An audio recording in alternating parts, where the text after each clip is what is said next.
Ladies and gentlemen, the State of the City program will begin in 1 minute.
Please welcome the chair of the Greater Oklahoma City Chamber, Teresa Rose.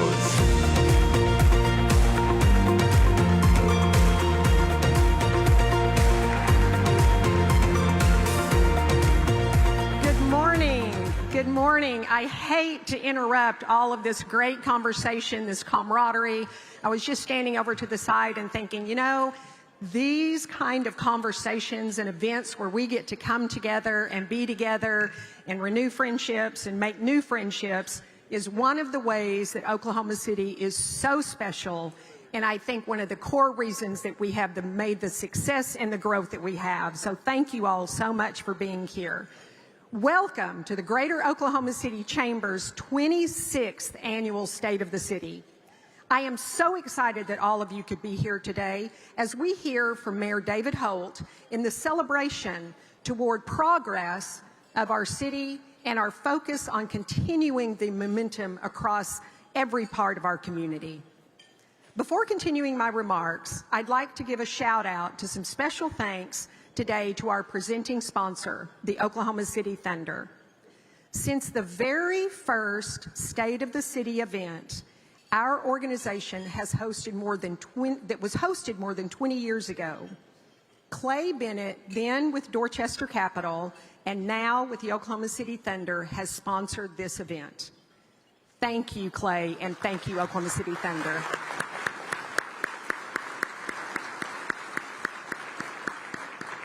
And now I'd invite you to turn your attention to the screen.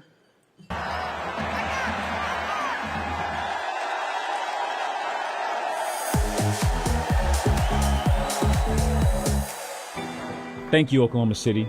As we look ahead to the 17th season of Thunder basketball, our gratitude runs deep and sincere. We know that for this community, it's more than basketball. That was never more evident than through your overwhelming support of our new arena, and we are excited for what's ahead.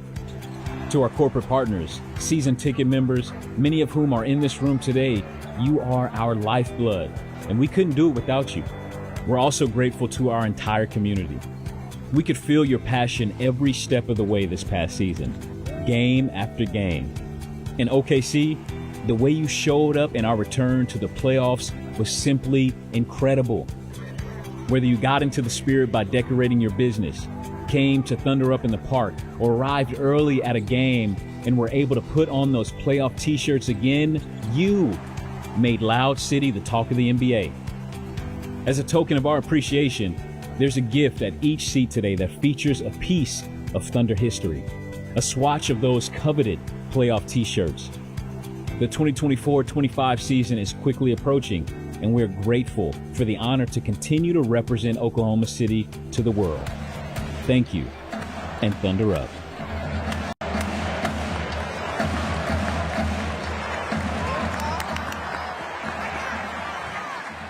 Thank you again to the Oklahoma City Thunder for your support. Please enjoy those gifts, and I can't wait to open mine.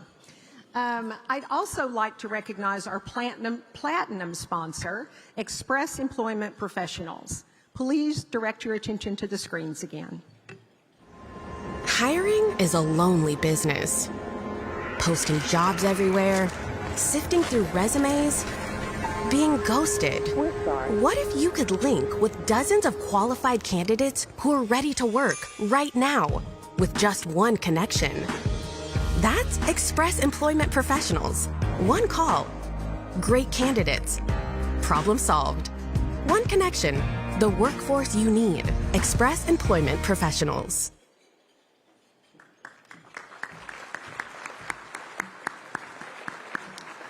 So thank you to Express Employment Professionals, and we do have Bob and Kim Funk with us today, so thank you for being with us. And we also want to thank all of our sponsors who have made today's event possible. There's many, and without your support, these events, we just couldn't do them.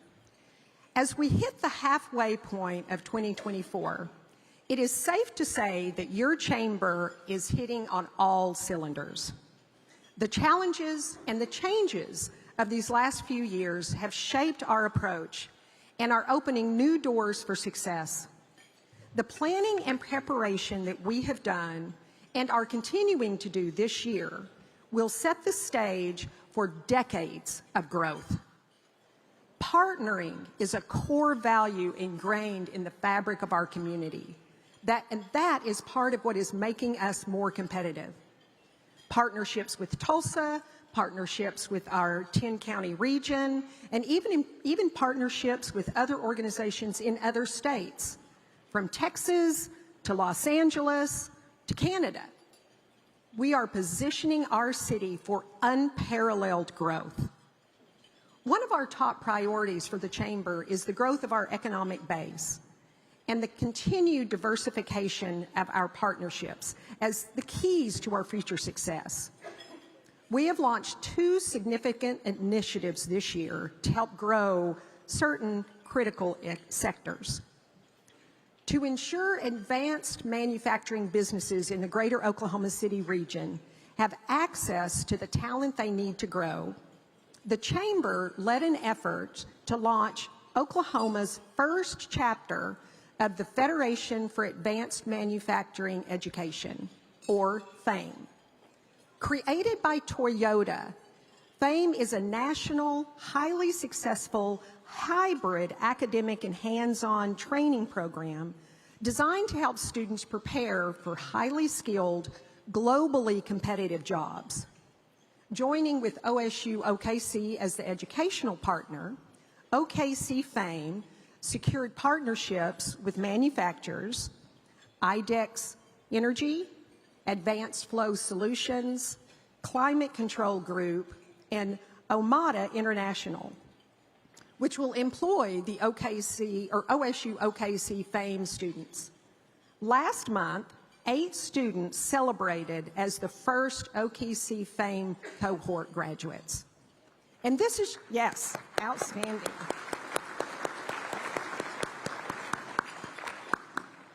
And this is just the beginning of ensuring our manufacturing industry has the skilled employees they need while keeping our homegrown talent here as they begin their careers.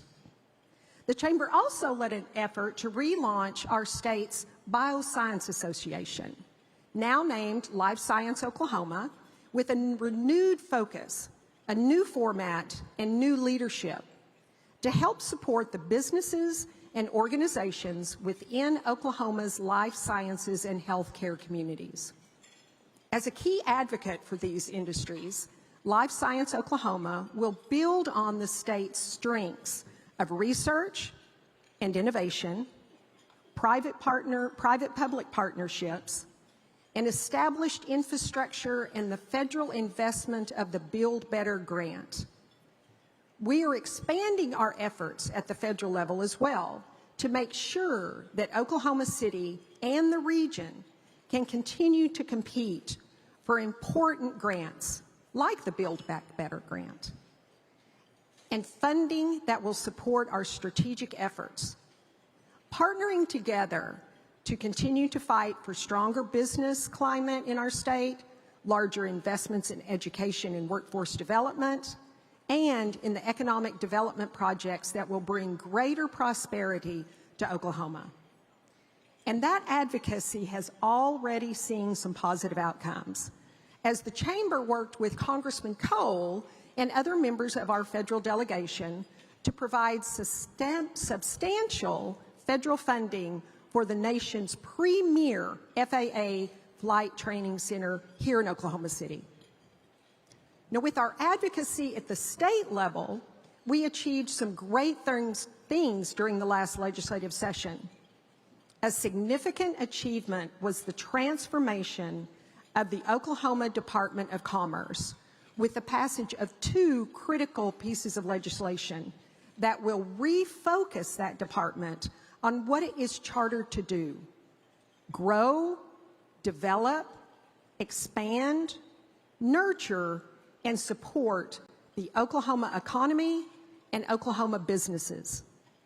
The collaborative effort of the Oklahoma City Chamber, the Tulsa Chamber, the Business Roundtable, and Select Oklahoma, alongside the leadership of Senator Kirsten Thompson and Representative Mike Osborne, played a critical role in shaping and advancing these legislative efforts.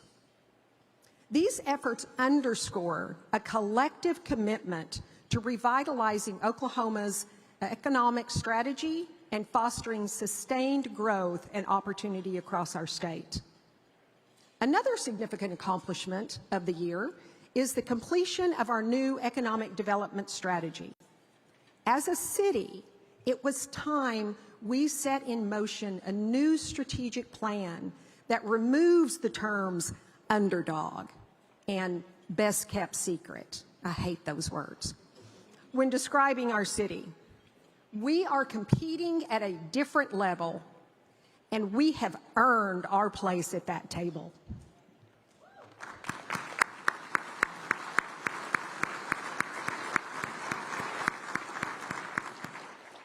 Oklahoma City's new strategic plan, a partnership between the Chamber, the City of Oklahoma City, and the Alliance for Economic Development, is crucial work we completed this spring. We must keep our eye on the competitive landscape and continue to raise our game. We know that while our city is strategically planning for the next stage of development, so are other cities. We cannot take a rest. Now that the plan is complete, we must begin the very deliberate process of implementation. The work cannot be done by the Chamber alone, but will again require the partners to reach its potential for impact. The plan forms the basis of our next Forward Oklahoma City program, Forward Oklahoma City 7, which will begin next year, and many of you will hear more about that. And of course, there was last month's exciting announcement about the LA 28 Olympics bringing 2 sports to Oklahoma City.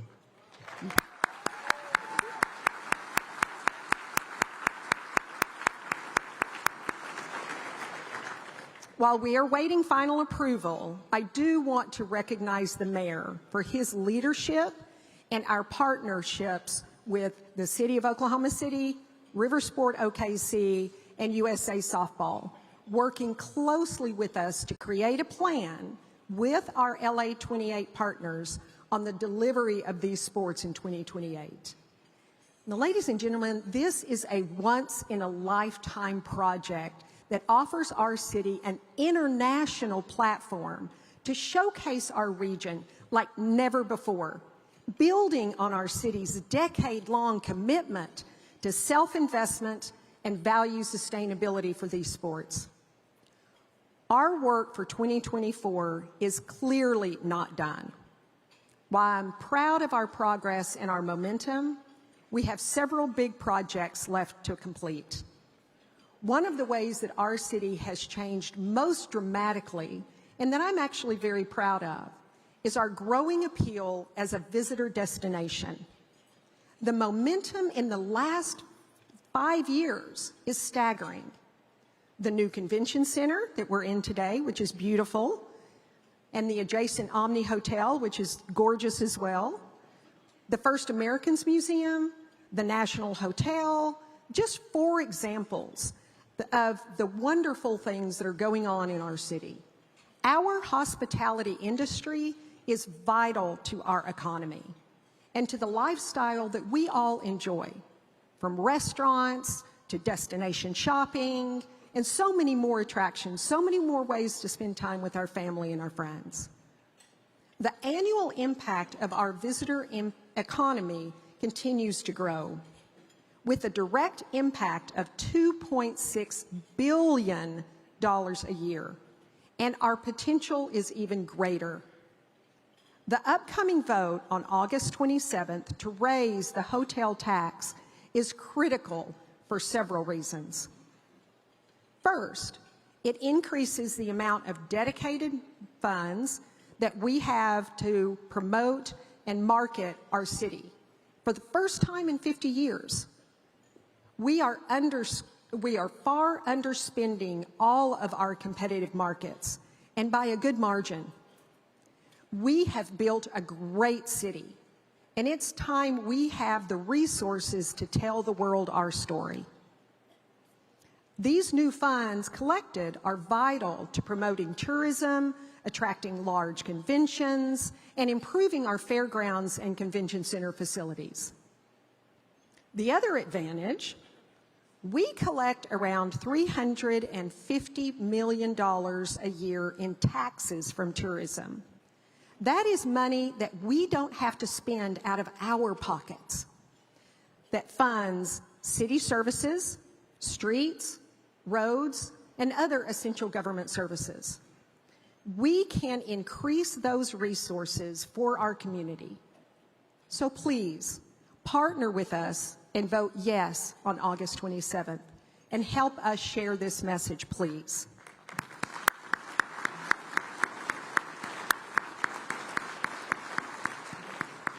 For more information, you can go to promoteokc.com and look for more ways that you can help with your emails from the Chamber. And I would also ask you to please share the vote, share your position on the vote with your colleagues, those that you engage with, your friends, your family. It is vitally important that we pass this vote on the 27th. Our city's successes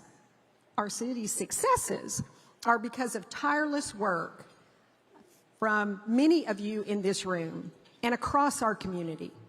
For this city to truly reach its potential, we need each of you to remain engaged with the Chamber in this work.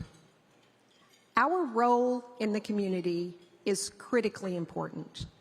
I believe it is not an overstatement to say that Oklahoma City would not be the community it is today without the work of each of you in this room. We must continue to partner together as we continue building our city's incredible legacy.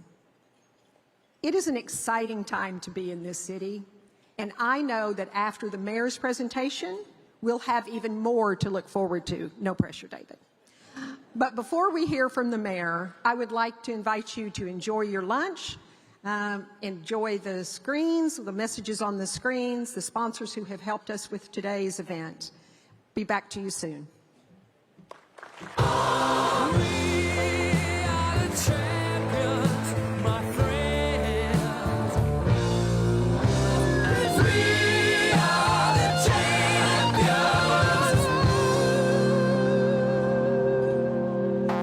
Everybody loves a winner.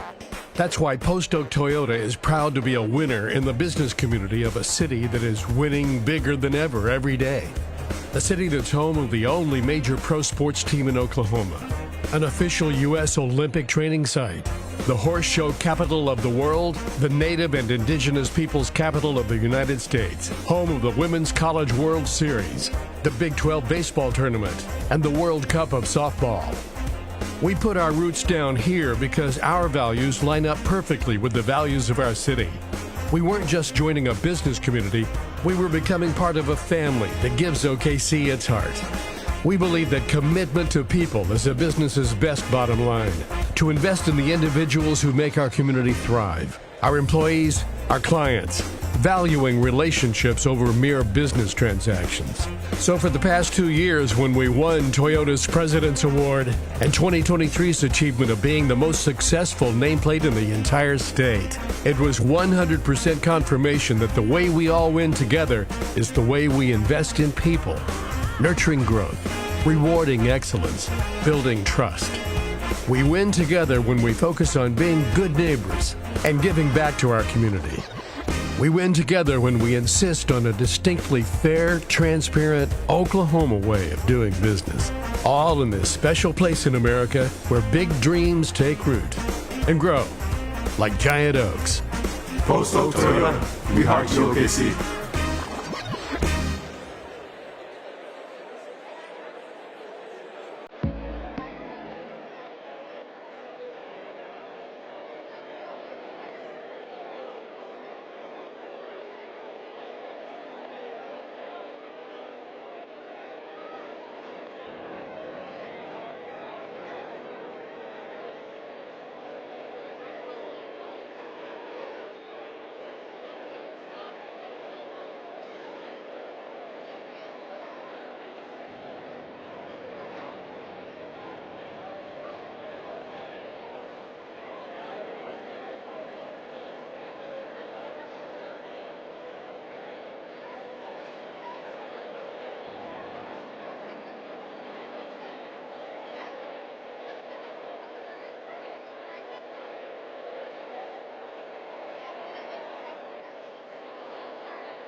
Ladies and gentlemen, here to resume our program, please welcome once again Chair of the Greater Oklahoma City Chamber, Teresa Rose.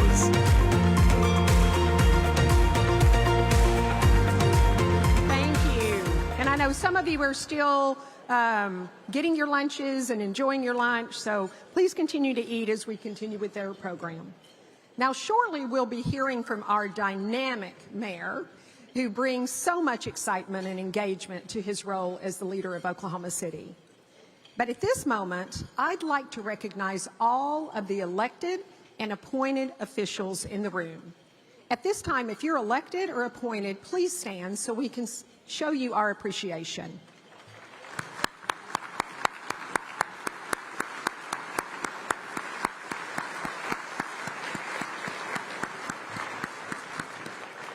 Nice showing, and thank you so much for all that you do to make our city work. Today, we're pleased to hear from Oklahoma City Mayor David Holt for his 6th State of the City address. Mayor David Holt was elected the 38th mayor of Oklahoma City in 2018 and is the 7th longest serving mayor in Oklahoma City history.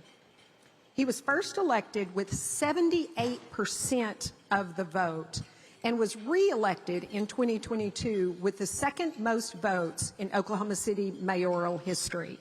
That's phenomenal.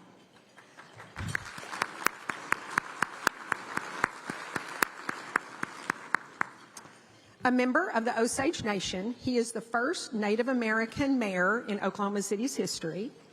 Mayor Holt is currently Vice President of the United States Conference of Mayors and will become the president of that organization in June of 2025. Mayor, thank you for representing Oklahoma City so beautifully.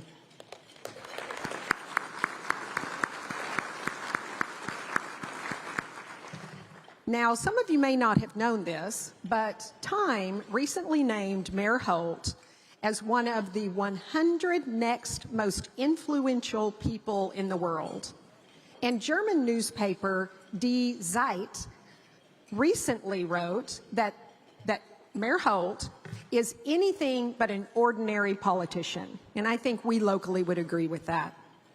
Mayor Holt's tenure as mayor has been marked by Oklahoma City's ascension to the top 20 American cities, the development and passage of MAPS 4, the securing of a 30-year commitment from the Oklahoma City Thunder, thank you, the passage of funding for a new arena, and the recent exciting announcement that LA 28 wishes to place 2 sports in Oklahoma City during the 2028 Los Angeles Olympics. He previously served in the Oklahoma Senate for 8 years and held staff positions in numerous federal, state, and local offices, including the White House of President George W. Bush. Currently, in addition to his service as mayor, he serves as the dean of the Oklahoma City University School of Law. Mayor Holt received his bachelor's degree from George Washington University and his Juris Doctorate from Oklahoma City University School of Law. His wife, Rachel, is president and CEO of United Way of Central Oklahoma, and they reside in Oklahoma City with their 2 children, George and Margaret.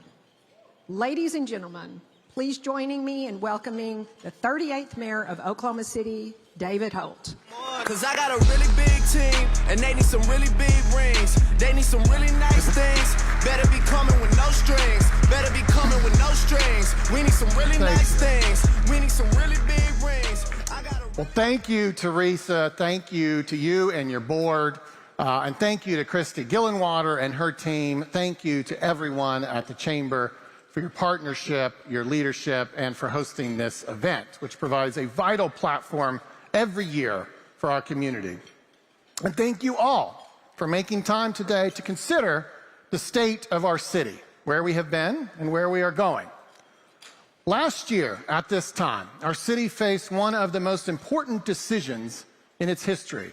Our status was on the line.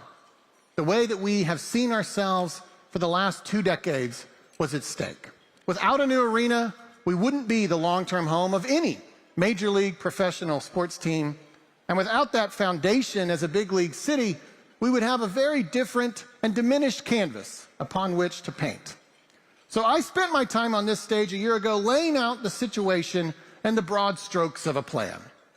And in the months that followed, we secured a 30-year commitment from the OKC Thunder of the NBA, and we approved a nearly $1 billion new arena with 71% of the vote. Yeah.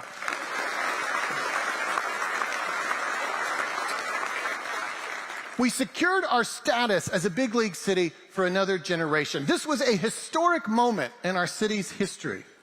But here's the thing that really sets us apart. You know what our city did almost immediately? We did what we have done for the last 3 decades. We woke up the morning after that election and we asked, what's next? Our modern renaissance was born of desperation in 1993. But now it is fueled by success. One victory built upon the next, and today our city is conditioned to seek the next big thing. Not only do we keep seeking it, we keep finding it. After you leave here today, you'll be led to no other conclusion, but that the state of this city is determined. There is not a city in America more mission-focused, more united, more dynamic, and more relentlessly focused on improvement. Sometimes incremental, sometimes dramatic, but always improving. All OKC does is win. And so I'm not going to bury the lead. What's next is where I will begin today. On June 21st, 1 month ago, LA 28, the organizing committee for the Los Angeles Olympics, announced that in July of 2028, it is their plan to host the entirety of 2 Olympic sports, softball and canoe slalom, right here in Oklahoma City.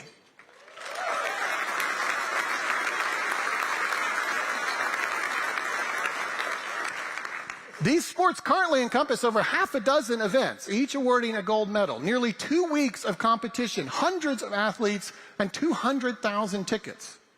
The Los Angeles Olympics in Oklahoma City. If this wasn't the most exciting announcement in Oklahoma City's history, it was at least top 3. And though the exact news may have been a surprise to many, it continued a narrative that observers around the country are getting used to.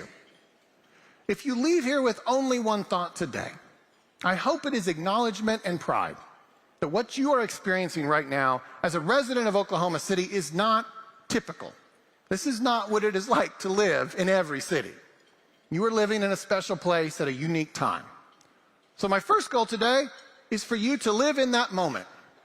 Enjoy it. My second goal, in some tension with the first, is to keep you from complacency. We still have work to do.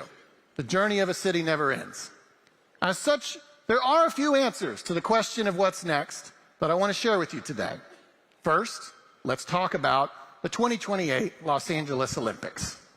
Now, I want to state up front that the Los Angeles City Council is still considering some aspects of this proposal and will be for some weeks to come. We are deeply respectful of that process. But while the process unfolds, we can certainly still take a moment and appreciate that we are even having this conversation. As you know, the reaction to this announcement in OKC has been euphoric. For anyone who lived here in the 1980s or 90s, this is another one of those moments where we have marveled at how far we've come.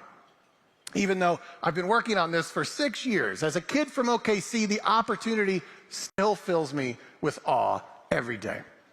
The Olympics is the greatest brand in the world. It transcends sports. And the cities that host the Summer Olympics are global capitals. Look at the hosts of the last 25 years, along with Los Angeles: Sydney, Athens, Beijing, London, Rio, Tokyo, and Paris. Oklahoma City has long been an admirer of and participant in the Olympic movement. Just a few blocks from here is a statue and museum in honor of arguably the greatest male Olympian of all time, our own Jim Thorpe.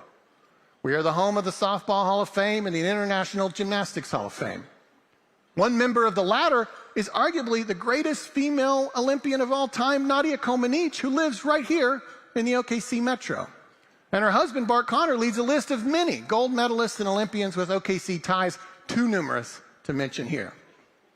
2 blocks from here is a statue of 2 people carrying an Olympic torch in recognition of the U.S. Olympic Festival that we hosted in 1989. And of course, our boathouse, and river sport facilities are an official U.S. Olympic training site. We are a community with a deep appreciation for the Olympic movement. We are also a community with many historic ties to Los Angeles.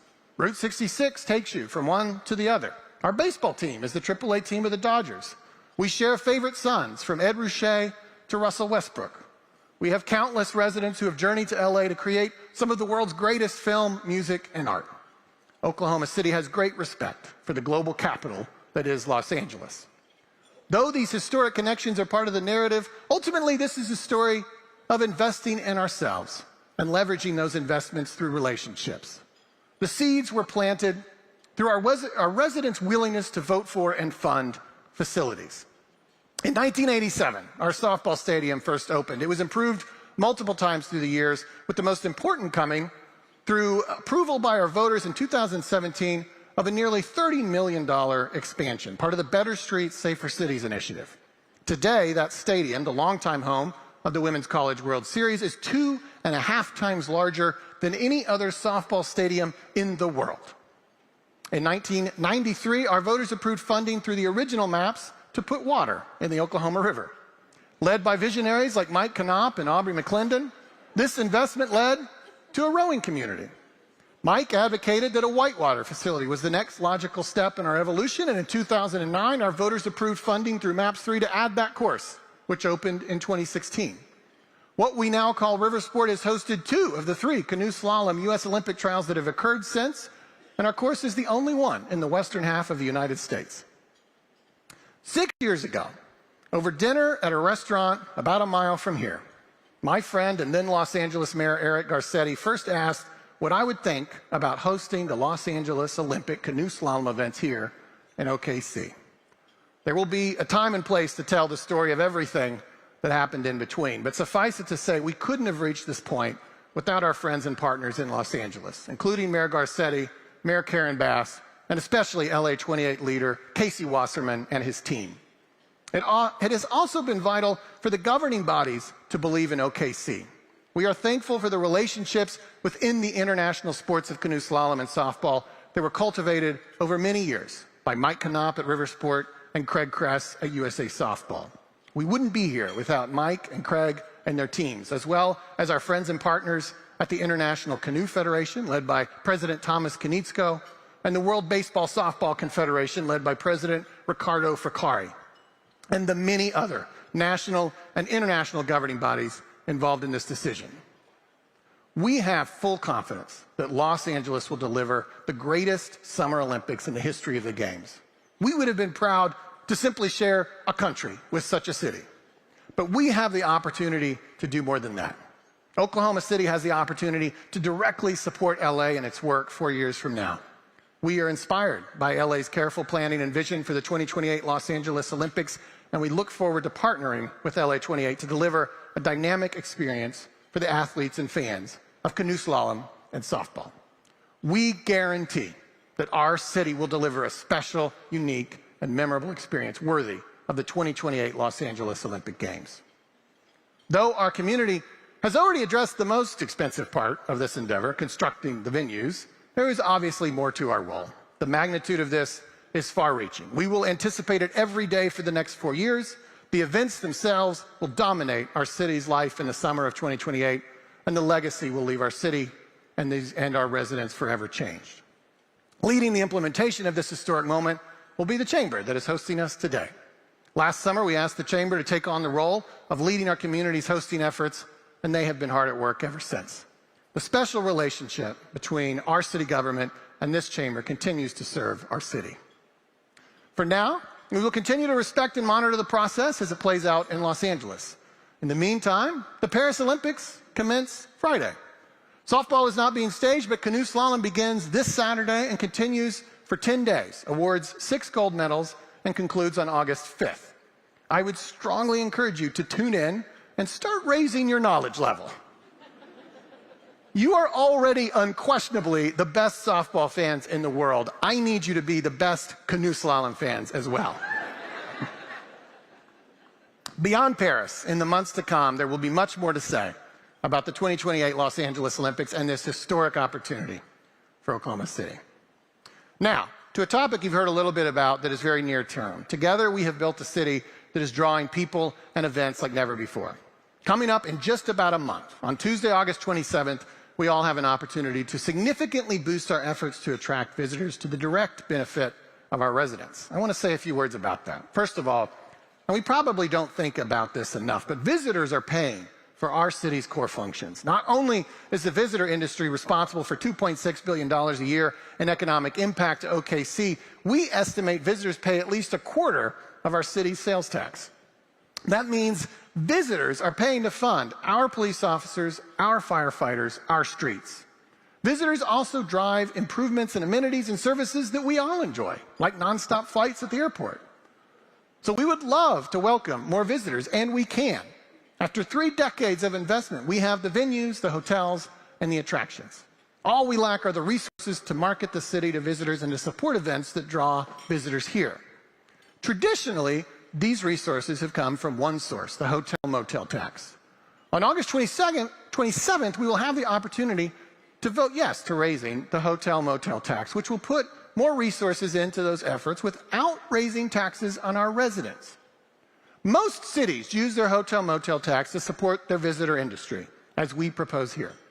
It has been 20 years since we last adjusted our hotel-motel tax rate. Obviously, you don't want to have a rate too high, which could impact the convention business. But if you have a rate that is far below your peer cities, you are probably not staying competitive because you're not putting enough money into attracting visitors. Since our last increase, our peer cities have raised their rates significantly higher than ours, which means they are significantly outspending us to market their cities. We have built a world-class city, but we have to spend money to get people to enjoy it. That's just the name of the game. On Tuesday, August 27th, voters will have the opportunity to consider giving us those resources, which we will use to market OKC, to support events, and to also support our 2 major venues that drive event business, this convention center and the OKC Fairgrounds. This proposal is supported by the city's hoteliers, the only group of people that would ever possibly have any heartburn. They support it because they recognize our current rates are low and they see the benefit this vote will bring them and everyone else. In 2004, when we last did this, it got 89% support from our voters. There's a pretty simple reason for such a high level of support. You don't pay this tax. We tax visitors, and we use their taxes to attract more visitors, and all of these visitors significantly help pay for city services they barely use. This is just about the best deal there is. And let me remind you, when you go to their cities, you're paying a higher rate than what they are paying in our city, and you're paying for their marketing and their city services. This is kind of a no-brainer on every level, but we never take anything for granted. This chamber is running a full campaign to get out the vote on August 27th and educate everyone that this doesn't tax our residents, but it does help our city. It's the ultimate win-win. So vote yes on August 27th and tell your friends. Now, at the beginning of my comments, I talked about our December arena vote. That was just a teaser. I didn't want to leave it at that. We've certainly had a lot of wins over the last 3 decades. But this one may have been the most significant yet, and it deserves a little discussion. First of all, 71% is an enormous victory. In politics, we call 60% a landslide. We don't really have a word for anything over 70 because it just doesn't happen, but it keeps happening in OKC. This election not only told the world that OKC is here to stay as a big league city, it also sent a broader message to the country about our level of commitment and what that means for our continued momentum. People knew we were on a roll, but this took it to another level. Arena elections are hard. Everyone around the country knows that. And what they also know is that for many upstart cities like ours, this is usually about when the momentum runs out. Sure, it's one thing to make the rise, but can you stay there? Are you that committed? So much was accomplished with that statement you made on December 12th. You secured the 4th arena in city history and continued a century of investment in this centerpiece of our city's quality of life. You secured our status as a big league city for another generation beyond 2050. You specifically secured 30 years with our OKC Thunder, the reigning Western Conference #1 seed. You secured another generation of great concerts. In addition to all of that, you left no doubt that this city is committed, that we have a sense of urgency, that we are still optimistic and aspirational, determined. After the arena vote, and especially with the magnitude of victory, people around the country now recognize to a greater extent than ever before that this city is capable of anything, because our unity and focus is almost unprecedented. And our commitment to investing in ourselves that we keep renewing gives others the confidence to invest in us. That's why the arena election has been followed by so many exciting announcements. All OKC does is win. I want to especially thank the council members who supported the arena initiative: Bradley Carter, James Cooper, Barbara Peck, Todd Stone, Matt Hinkle, and Mark Stone-Cipher. Yeah.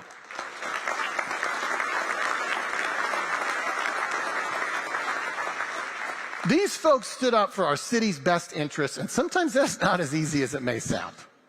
On this issue and quite a few others, these council members are representing the best of our city's political culture. We work together and find common ground.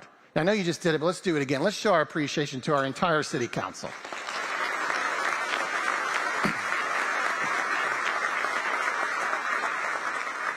I'll have more to say about our culture in a few minutes, but first, while we're on the arena, a quick update. You may recall, I once told you that the fastest we have ever opened one of our city's previous 3 arenas was 9 years after the vote. Well, since the beginning of this initiative, we have known that such a pace, however typical, is not acceptable here. We're in the big leagues now, and we need to get this done as soon as possible. Our original agreement with the Thunder called for an opening in 2029, and our agreement adopted in the spring moved that up to 2028. Everything has to go right for us to meet that goal, but we see a path, and we're still taking it. Fortunately, we have a great partnership with the Thunder ownership led by Clay Bennett, and we are working through the steps. There are a lot of them. Next step is drafting the agreements most people think of as the lease, as well as hiring all of the professionals associated with the design of the new arena. Everybody wants to hear what the arena will look like. No such concept exists yet, but with this timeline, announcements will be fast and furious over the next 2 years. And I can tell you, as I have before, the design of this arena will raise the bar for aesthetics and experience in our community. It will change our skyline and our sense of place. As you likely heard us announce this spring, the new arena will be on the site of the old Myriad or Cox Convention Center.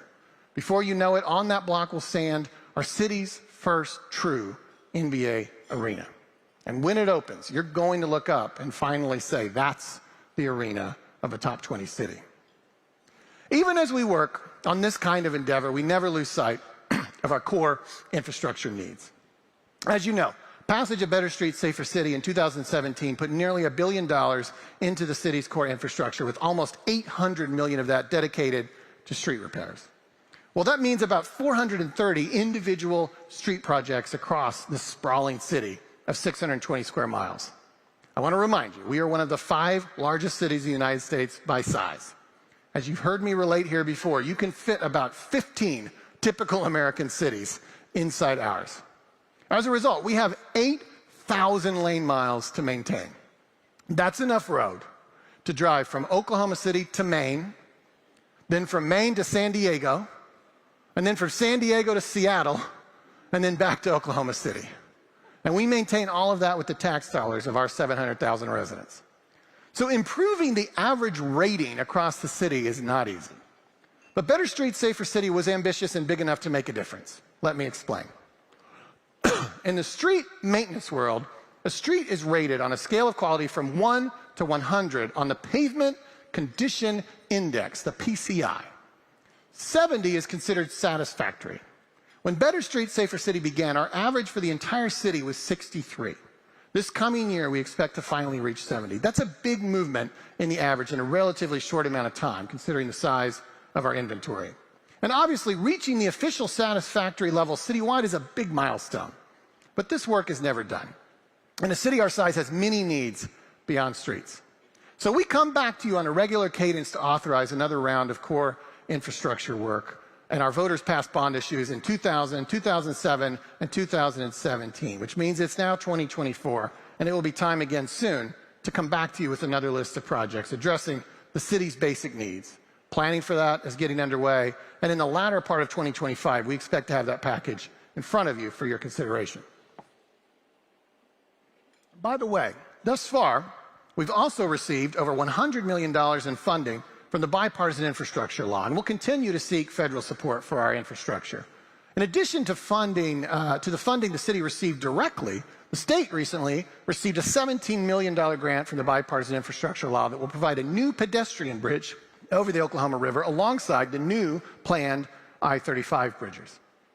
Included in our city's core needs is a stronger commitment than ever before to invest in convenient and useful public transit. Our residents have asked for it, and though this is a service that takes a lot of planning, the improvements we have seen over the last 10 years are revolutionary. 7 months ago, we opened the most recent upgrade, the city's first bus rapid transit line, the Northwest Rapid, that goes up Classen and Northwest Expressway. Yes, we have some enthusiasts here. This high-frequency line with nice stops and high-quality buses running along a high-population corridor with lots of destinations has already welcomed 250,000 riders in just 7 months. And through MAPS 4, we already have rapid lines set to head to the northeast and the south. The next major decision point for our community will be a regional transit system with rail-based elements, led by the long-awaited commuter rail line from Edmond to downtown OKC to Norman.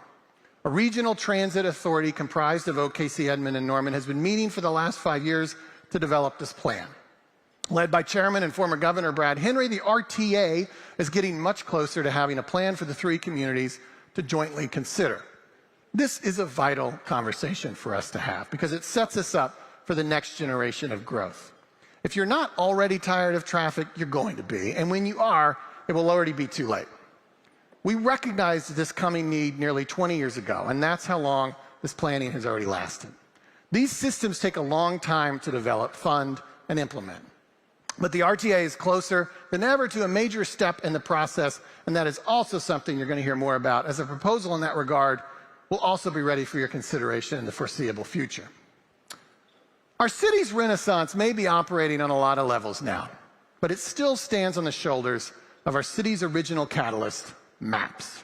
This year has been an important one for MAPS. Last month, we concluded the 15-year MAPS 3 initiative, and now we're entering the meat of MAPS 4, which will put $1.1 billion into the community's quality of life over the next decade. To remind you, MAPS 3 brought us this convention center that has elevated our visitor economy, the Whitewater Course that is now the catalyst for the Los Angeles Olympics, Scissortail Park, our community's invaluable gathering place that we can hardly imagine not having, our event center at the fairgrounds, our downtown streetcar, the trail system that has now reached 100 miles, new sidewalks, our first 4 senior wellness centers, and millions of dollars in public art around these projects. MAPS 3 was truly transformative for our city, and its legacy will last as long as this city exists. So many people made it happen, from the council that originally approved it, to the chamber leadership who led the campaign, to the many civic volunteers who served on the Citizens Advisory Board and its subcommittees, to the city staff who implemented it. We read a resolution at council last month thanking everyone, and that lasted 15 minutes, so I can't repeat that today. But there are 2 people that I want to mention, and that's Mayor Mick Cornett and Tom McDaniel, who chaired the Citizens Advisory Board. MAPS initiatives have always been led by mayors, and MAPS 3's champion was Mayor Cornett. And then Tom took the baton and implemented it over the next 14 years. When you leave here today, you'll see how we've honored their legacy. From the balcony outside these doors, you'll see the newly christened Lake Tom McDaniel at the heart of Scissortail Park.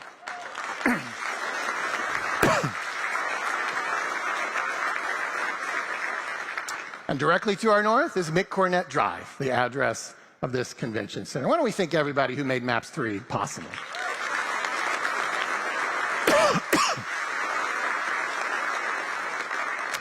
The spotlight now turns to MAPS 4. MAPS 4 is a $1.1 billion, 16 projects and hundreds of sub-projects. The last 5 years have been all about planning, and now the shovels are ready to start turning dirt. And just remember that for all the new amenities we are enjoying, we still have these 16 MAPS 4 projects yet to come. $1.1 billion in quality of life investment. It really would take my entire time today to update you on the entire initiative, so I'll just say that there is movement this year on most of the projects. This includes our new Coliseum at the fairgrounds, now known as OG&E Coliseum, which should be completed a year from now. After a couple years of effort, we were able to put together a major increase in the budget for our multi-purpose stadium, which will be the home of our USL soccer team. We also sited it south of Bricktown on land donated by the Energy Ownership Group. Soccer fandom in the United States continues to grow in anticipation of the 2026 World Cup, and OKC's global aspirations demand that we be a part of the world's most popular sport. This stadium is a vital project, and as the ownership of the energy recently transitioned, we are grateful to Bob Funk Jr., Tim McLaughlin, and now Christian Kennedy for all the work they have done and will do to keep us in the game. MAPS 4 has also seen major progress this year on the diversion hub and animal shelter projects, both of which have seen approval of their plans. The innovative new operating endowments are likely to issue their first distributions in the next year. There will be a lot of groundbreakings and ribbon cuttings ahead for MAPS 4, and I certainly will have more to say about the progress in speeches to come. And we are very grateful to Teresa Rose, yes, that Teresa Rose, who not only chairs this chamber, but also chairs MAPS 4, as well as the dozens of volunteers who serve on the advisory board and its subcommittees. We'll stay with City Hall now for a little bit longer. Once again, this past year, we conducted our annual scientific survey of our citizens, and once again, we found overwhelming levels of satisfaction for our city services, much higher than other large cities. And in that survey, 71% of our residents said that the city is heading in the right direction, with only 11% saying that it is not. 72% for MAPS 4, 71% for our new arena, 71% saying that the city is heading in the right direction. These numbers tell a consistent story. We are moving forward through consensus, and with a seemingly unbreakable coalition of 70% of residents who are unified around our city's direction. Look, I'm going to tell you a reality. Some people just vote no. If I just put a question on the ballot, is today Tuesday, 25% of people would say no.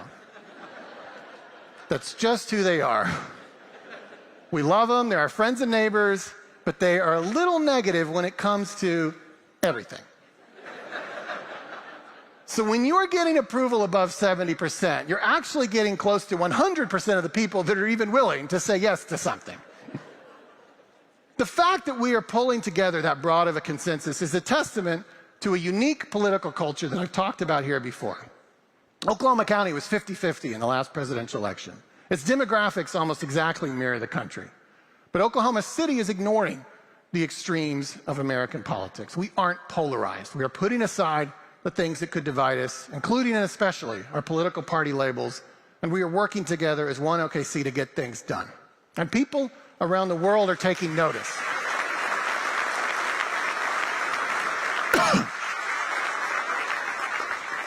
People around the world are taking notice. You heard about it. We recently had a wonderful feature in Germany's leading newspaper, Die Zeit. I recommend you go online and read the story if you haven't yet. By the way, you'll probably read it in English, but just know that mayor in German is Bürgermeister, and if you want to start calling me that, that would be fine. This unique political culture requires intentionality from elected city leadership, buy-in from civic leaders at this chamber and across the civic life of our city, the commitment of our voters, and also a commitment from our city management. We have the best city management in the country, and I'm not just saying that, for at least,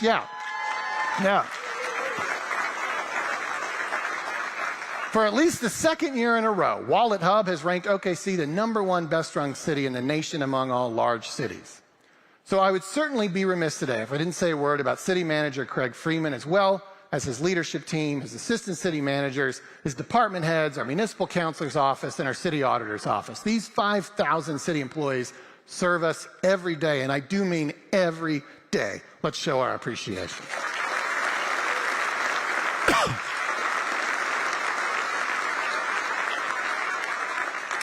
And by the way, you may not know this, but our city staff that has been an integral part of our success, that gets these great rankings, does it all with a lot fewer people than their peers in similar-sized cities. We're the 20th largest city in the U.S., and we have 5,000 employees. The 19th largest city is Denver, and they have 11,000 employees. The 18th largest city is Seattle, and they have 10,000 employees. And I can go the other way, too. The 26th largest city is Detroit. They have 8,000 employees. Baltimore is the 30th largest city, and they have 14,000 employees. What our city team does with 5,000 employees serving 700,000 residents is absolutely remarkable. Yeah.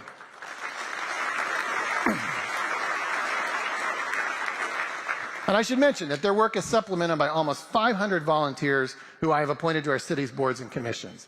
These roles are a great opportunity to leave a legacy, but they can be very time-consuming. So let's also thank our many civic volunteers who serve on our city's boards and commissions.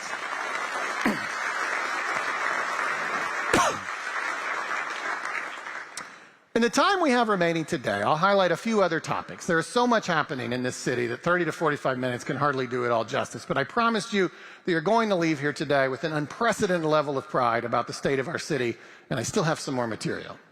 Our economy is still strong. Most notable is our unemployment rate. I think sometimes we take it for granted, but anyone who lived here in the 1980s knows what it is like when unemployment is high. We have our monthly unemployment statistics back to 1990, and the longest streak of unemployment below 4% in city history was 38 months, a streak that was ended by 9/11. The second longest streak was 37 months, and it was ended by COVID. We are now sitting on the third longest streak in city history, 34 straight months below 4% unemployment. Whether we set a new record or not, this is clearly a unique economic time in our city's history.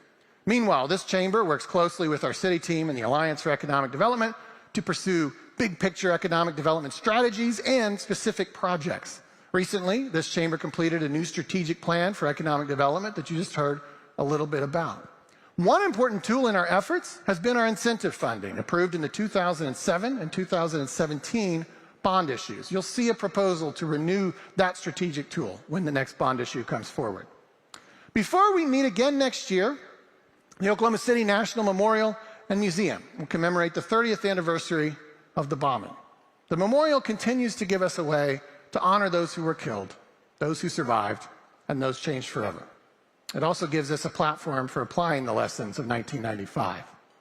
The memorial leads better conversations and works every day to remind all Americans that the natural outcome of dehumanizing your political opponents is ultimately political violence.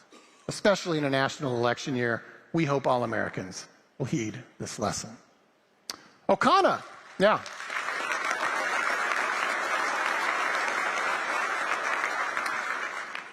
Okana, the Chickasaw Nation's $400 million development around First Americans Museum in an area soon to be known as the Horizons District, is looking on track for completion in the next year. Ever since the opening of First Americans Museum, or FAM, I have believed that Oklahoma City can be a national capital for Native and Indigenous people, and those bonds continue to grow. Last month, a record number of attendees joined the Sovereignty Symposium here in OKC, now hosted by OCU and OCU Law, where I serve as dean. And at this year's symposium, we also announced the creation of a new Tribal Sovereignty Institute. The Oklahoma City Indian Clinic, where they serve 22,000 patients, is celebrating its 50th anniversary this year.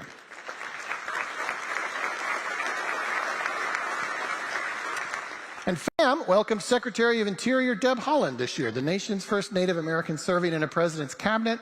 And Secretary Haaland has been joined by almost 400,000 other visitors to FAM since it opened in 2021. It takes a while, but I came into office as mayor determined to retire old stereotypes about South OKC being overlooked by public investment. And this year it was hard not to notice how many ribbons we've been cutting in South OKC. Just in the last 2 months, we've opened a beautiful new senior wellness center, a new Almonte library, a revitalized Woodson Park athletic complex, and a new clubhouse and state-of-the-art driving range at Early Wine Golf Course. Earlier this past year, we opened a brand new fire station in far southwest OKC, and there is so much more to come. For South OKC, MAPS 4 will bring upgrades to every neighborhood park, 2 new parks, new youth soccer investments at South Lakes, new placemaking at Lake Draper, a state-of-the-art youth center, a new bus rapid transit line, a new trail linking to Lake Draper, bus shelters, placemaking in Capitol Hill and Stockyards, a new animal shelter, a pedestrian bridge over the river, and beautification along key highway corridors, including aesthetic upgrades to South OKC's 3 highway pedestrian bridges. I have the same hopes for Northeast OKC, where we opened a beautiful new senior wellness center in December. MAPS 4 will bring to Northeast OKC the Clara Luper Civil Rights Center, the Henrietta B. Foster Center for Northeast Small Business Development and Entrepreneurship, upgrades to every neighborhood park, plus a $5 million upgrade to Booker T. Washington Park, a new park in far northeast, a new pavilion at Menace Lakeview, enhancements at the Northeast Community Center, new youth facilities, placemaking and beautification along Northeast 23rd, new bus shelters, and a new bus rapid transit line. As we develop the next bond issue I spoke about earlier, it is so critical that we remember that we remember all of our city in that planning, just as we did in Maps 4. During the school year, I've continued my practice of reading to a different elementary school almost every Friday morning. There are over 100 elementary schools in the city limits, and I will eventually get to them all. Every time I read from Goodnight OKC, which was created by the Junior League of Oklahoma City. Right now, we're working together to introduce a new version that even better reflects our entire city and the many changes that have happened just in the last decade. Look for that to debut in the next year. Our work continues to recognize our city's civil rights story. Since we last gathered here, I was honored to speak about Clara Luper and our civil rights story on the steps of the Lincoln Memorial at the 60th anniversary of the March on Washington. In addition to the Clara Luper Civil Rights Center previously mentioned, we expect to dedicate in the next year the multi-million-dollar monument to Clara Luper and her sit-inners that will be located just a few blocks north of here, where the sit-in movement began in 1958. It is so important that this chapter in our history is recognized in the heart of our city. The statues of Clara Luper and the sit-inners are at the Foundry right now, and you're going to be overwhelmed by the power of this monument and what it will mean to have this remembrance in downtown. There are also efforts just getting fully underway this summer, led by the Ralph Ellison Foundation, to create a commemoration of Ralph Ellison in Deep Deuce, where he was born. The world-renowned author of Invisible Man, one of the most important books of the civil rights movement, will also receive a statue through Maps 4 at the library named for him. Oklahoma City continues to rise in prominence as a global city. We have long had a strong Sister Cities program, but more than ever before, the world is now coming to us. As you know, the world's ambassadors live and work in Washington, D.C. Some of them occasionally visit other U.S. cities, but historically, they rarely found their way here. However, just since I took office in 2018, it has been my honor to help host the ambassadors of the United Kingdom, France, Mexico, Jordan, and Romania. These are more ambassadors than we've ever previously seen. And of course, our city's Mexican consulate recently celebrated its first anniversary in downtown OKC. Though Oklahoma City's entry to this global stage may be new, engagement between large cities and other nations has occurred for decades. Recently, the U.S. State Department created an office just to support cities in their global work. Today, at this speech, we are joined by Ambassador Nina Heshigian, the inaugural leader of the State Department Office for City and State Diplomacy, as well as another member of her team, her deputy, Daniel Richetti. Thank you both for being here today.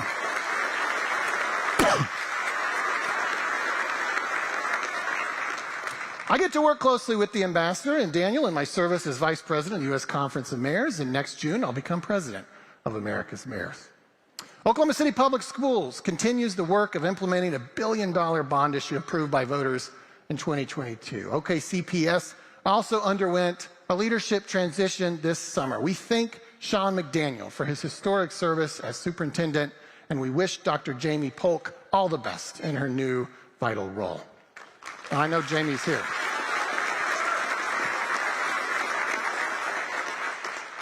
I often say that population growth is the ultimate judge of a city's success. All the things you do to build a city ultimately boil down to whether people want to live there or not. Once again, the most recent census data released in May reflects a city that is getting the best reviews possible. First of all, we reached a historic milestone. We passed 700,000 people living in the city limits. Over the last year, only 13 American cities gained more people. Just to give you some sense of the growth over the course of our recent renaissance, the number of people who have moved into the city limits over the last 15 years is over 150,000, which by itself would be the third largest city in the state of Oklahoma. I often think your doubling speed is an interesting population statistic, and we have doubled in size since about 1965. As a comparison, you have to go back to 1905 for how long it's taken New York City to double itself. When I became mayor just 6 years ago, we were the 27th largest city in the U.S. As you know, we are now 20th and have been for several years. And listen, at our current growth rates, number 19, Denver, with just 14,000 more people, is hearing our footsteps. Our community's work continues on the issue of homelessness. This is a complex issue. I assure you that no large city is ignoring an easy or cheap solution. The reality is they don't exist. But though they may be more complex or expensive, there are proven solutions. And over the last 2 decades in this community, we've actually had a significant level of success employing these national best practices. Here's a stat that I think is going to surprise you. In 2007, 17 years ago, we had more people experiencing homelessness, 1,930, than we did in our count this year, which found 1,838. And our overall population in the city has grown nearly 30% in that same time period. And pick any recent year, and our numbers still rank very low compared to most other cities our size. No one in the national conversation about homelessness thinks that Oklahoma City has anything but a very low number of people experiencing homelessness for a city our size. So we have to recognize that our service provider community has done some incredible work. And we would be remiss if we didn't honor Dan Strawn, who retired this year as the longtime leader of the Homeless Alliance, for his role in that success.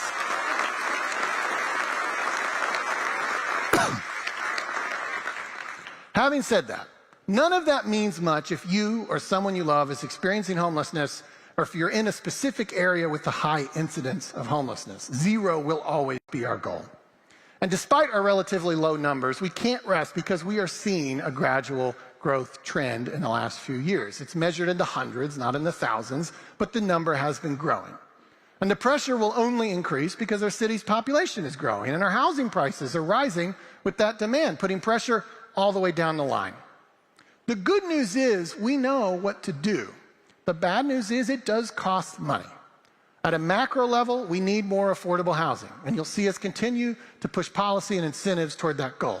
MAPS 4 has over $55 million toward that purpose.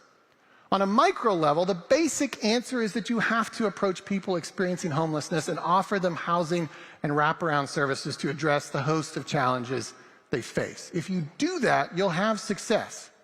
Recently, we've utilized that strategy under the banner of the Key to Home initiative. And thanks to Key to Home, which has now housed over 150 people, unsheltered homelessness actually declined from 2023 to 2024. So we have a plan, and it builds upon 2 decades of relative success, but we have to keep at it, and we have to keep funding it. This work will continue. So too will our commitment to mental health. City government didn't historically have much of a role in mental health, but that changed in MAPS 4 with the inclusion of new mental health crisis centers. And this past year, the state broke ground on a new 330-bed mental health hospital in OKC, toward which we contributed, and we're grateful for their partnership on this important issue. We have discussed quite a bit the challenges of our existing arena infrastructure, but we are also very blessed to have one of the top management teams in the country. I've said this here before, but everyone in the arena business knows that Chris Semro and his team at Paycom Center are some of the best, and they absolutely maximize our current arena's potential. In 2024, they are scheduled to host 40 major concerts, which tops their previous best of 37 in 2022. And one thing I really love is that 7 of those 40 shows are Latin music shows, reflecting the evolution of our city. As you've heard me say here before, 1 out of every 5 OKC residents is Latino. It's incredibly important that we continue to grow together as one OKC. Even something like the shows at our arena can reflect that. And by the way, there is a slightly smaller music venue in our city that also draws some top talent, my office. City Hall Sessions will produce its 30th episode this summer. Check out all of the episodes at our City of OKC YouTube channel.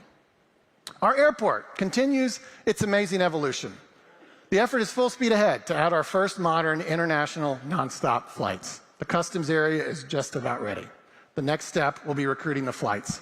And this year we finished the multi-year process of reimagining all of the retail and dining to reflect the things that make us uniquely Oklahoma City. And I commend everyone involved in that effort. Some of our favorite Oklahoma City artists have had special years worth noting. Our own Ed Ruscha opened blockbuster exhibitions at MoMA and LACMA, and he produced the cover of the final Beatles song. Our OKC Museum of Art continues to grow their permanent Ruscha collection so that we have a notable presence here in OKC from the most famous visual artist to ever come from our city. And the Flaming Lips are celebrating 40 years this year with 2 nights of free shows at the Zoo Amphitheater later this summer. The venerable Zoo Amp has enjoyed some upgrades this year, as did the other part of the zoo, the part with the animals. This past year, our zoo celebrated 100 years in its current location and opened the $35 million Expedition Africa. You have to check this new exhibit out. We truly have one of the best zoos in the country. And not far from there, the National Cowboy and Western Heritage Museum is embarking on a major new $40 million upgrade. Our film industry is basking this week in the glory of having produced the #1 film in America, Twisters. Twisters premiered in OKC last week and grossed over $80 million over the weekend, across the country, not just in Oklahoma City. Twisters was the first recipient of our city's new film incentive, and you can see our logo prominently displayed near the end of the credits. Also, when you see the film, look closely at Midtown Manhattan. It looks a lot like Park Avenue a few blocks from here. We continue to be bullish on the future of film in OKC. We are working closely with Prairie Surf Media on their future, and we love the continued growth at Filmmakers Ranch in far northeast OKC. And next year, Dead Center Film Festival will celebrate 25 years. Finally, we all know about our Thunder's exciting year on the court and the promise of the year to come. From Loud City to New York City bar tops, the energy during the playoffs was off the charts. I think we're all just spending this summer saving up our energy for an electrifying season ahead. In addition to our Thunder's success at the highest levels of the global sport of basketball, both of our current minor league teams are the reigning champions of their leagues. This past year, our Oklahoma City Baseball Club won the Pacific Coast League Championship for the first time since 1996, and the Oklahoma City Blue won the G League Championship for the first time ever. And maybe that's a fitting place to conclude. A city of champions is an appropriate metaphor for today's theme. All OKC does is win. As I wrote this year's speech and I thought about this past year and the road ahead, that was my inescapable conclusion. The story of any city is full of ups and downs. I think that sometimes in our past, OKC has been almost completely defined by its tragedies and its losses. All the more reason to celebrate the greatest run we've ever had. Will it end someday? Not if we can help it. And with all of us continuing to work together, all OKC will do is win. Thank you to everyone who makes this event possible, especially Cynthia Reed at the Chamber and Jane Anderson and the production team, all of whom I torture every year by writing this speech until the very last minute.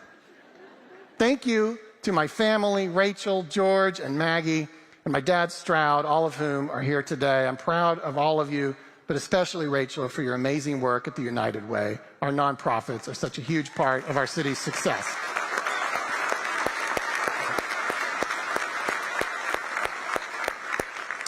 Thank you to all of you for being here today and for all that you do, individually and collectively, to support this city. As I always say, this is the most mission-focused city in America. Everyone in town is on Team OKC, and certainly everyone in this audience today are the All-Stars. Have a great day. Watch the Paris Olympics. Vote yes on August 27th. Stay tuned for updates on the Los Angeles Olympics, and I'll see you back here next year. Thank you.